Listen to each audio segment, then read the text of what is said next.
Good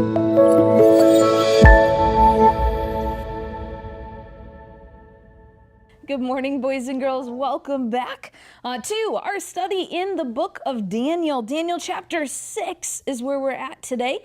And we kind of prefaced it with we're going to talk about lions this week, which is probably, I'd be a little scared too, actually, Peter. Probably the most famous story from the book of Daniel. You boys and girls have probably been wondering, like we've gone 5 weeks now and we haven't gotten to Daniel in the lion's den and we're in the book of Daniel. But it actually comes up in chapter 6 with King Darius. So we had King Nebuchadnezzar, we had King Belshazzar. King Cyrus was actually, don't jump ahead of myself. We're going to get to Cyrus. But right now we are on Darius. So chapter 6, it says, it pleased Darius to set over the kingdom 120 princes, which should be over the whole kingdom, and over these three presidents, of whom Daniel was first, that the princes might give accounts unto them, and the king should have no damage. Then this Daniel was preferred above the presidents and princes because an excellent spirit was in him, and the king thought to set him over the whole realm. So King Darius of the Medes and Persians, he's come in and he's taken over, and he recognizes that Daniel is someone special. Boys and girls, Daniel's someone special because Daniel follows God. Daniel's doing what's right. Of course, his countenance looks different. Daniel prayed. He talked to God regularly. Well, King Darius notices this, and Daniel is favored because he does what's right. Boys and girls, I'm sure you've been in a class where there was a teacher's pet. Sometimes there shouldn't be, but oftentimes, boys and girls, sometimes Peter's the pet. Yeah, probably. Sometimes they get perceived as a pet simply because the teacher can trust that person. That person can be trusted with responsibility, so they're given more responsibility. That's kind of the idea here with Daniel. Because he can be trusted with so much responsibility, he's been proven. The king looks favorably on him and trusts him with different things. Well, the other rulers, though, do not like this. They do not like that Daniel's favored, and they are seeking to destroy Daniel. So they're kind of following him around, like, what can we get Daniel for? What does he do wrong? We've got to find something to discredit Daniel. Everything he does is right. And they're trying to find something. And boys and girls, the only thing they could come up with, I would hope you and I would not say is wrong, but the only thing that they came up with was that Daniel prayed to God, which the Medes and the Persians did not worship God. So they're like, all right, we've got it. We will convince the king that for 30 days, people can only worship, or not worship, but ask permission of things of the king. In other words, he couldn't make a petition, he couldn't pray to God, but he could make a petition or a request of the king. They're like, we'll just kind of spin this to the king, this will be great, we'll get him to sign it, and then that day, if the king signed it, it became law, it could not be reversed. Once he kind of signed off on it, that was that. Well, which it tells us that in... Well, I'll probably jump ahead of myself if I read that verse, so hold on. The king, so they go to the king makes the royal decree, they've convinced him this is a good idea.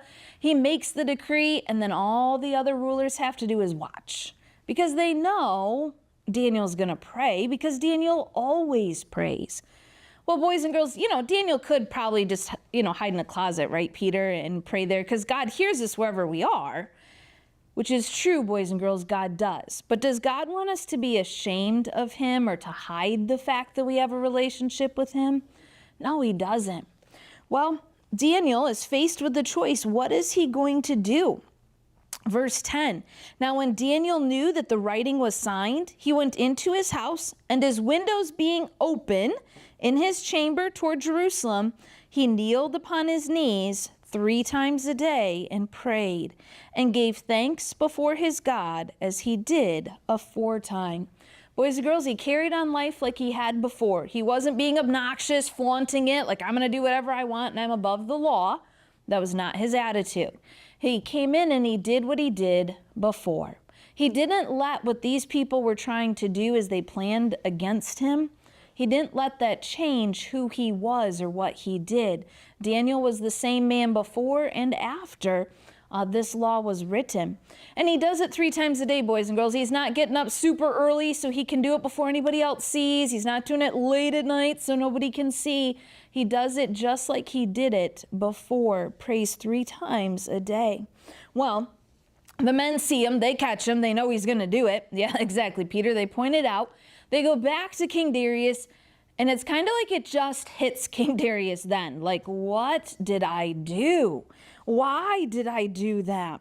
Verse 14, then the king, when he heard these words, was sore displeased with himself and set his heart on Daniel to deliver him. And he labored till the going down of the sun to deliver him. He's like, no, this can't be true. What can I do? Let's read the laws. Let's find a loophole. How can we get out of this? Because the punishment is the lion's den. Boys and girls, he's troubled, and he's troubled with himself. He got fooled. He got tricked. He realizes that.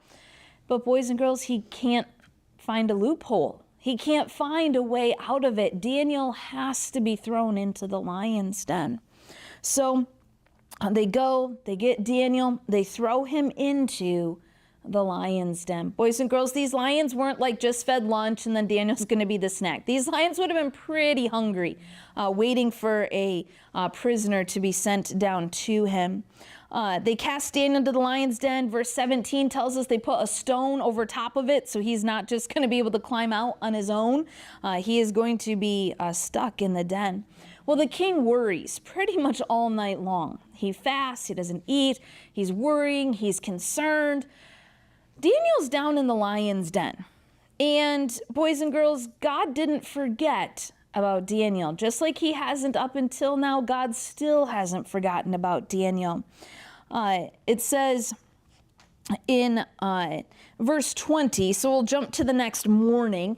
The next morning, the king comes and he's like, let's find out if Daniel's God saved him. If anybody's God could, Daniel's God could. So he comes the next morning and he gets the stone rolled away. And when he came to the den, he cried with a lamentable voice unto Daniel. And the king spake and said to Daniel, O Daniel, servant of the living God, is thy God whom thou servest continually able to deliver thee from the lions? So he's there. He's like, Daniel, like, are you there? Are you there? Your God can deliver you. And Daniel answers. Then said Daniel unto the king, O king, live forever. My God hath sent an angel and hath shut the lions' mouths, and they have not hurt me. For as much as before him innocency was found in me, and also before thee, O king, have I done no hurt. So verse 23, then was the king exceedingly glad for him, and commanded that they should take Daniel up out of the den. So Daniel was taken up out of the den, and no manner of hurt was found upon him, because he believed in his God. Boys and girls, the king was relieved. Yes, Daniel's God had saved him. An angel had come, shut the mouths to the lions. Just like when Shadrach, Meshach, and Abednego came out of the fire, they didn't even smell like fire. There wasn't even a scratch on Daniel. He was perfectly fine. So even the fact that the mouths were shut, they didn't try to claw him or scratch him with their paws either. Daniel was safe. Thanks, Peter. God protected Daniel. Boys and girls, over and over and over, we've seen in the life of Daniel the importance of doing what's right. And we see how God never forsakes Daniel, and he takes care of his children. There's a little bit more in chapter 6, but we're going to save that for next week, because those lions, they're pretty hungry. You better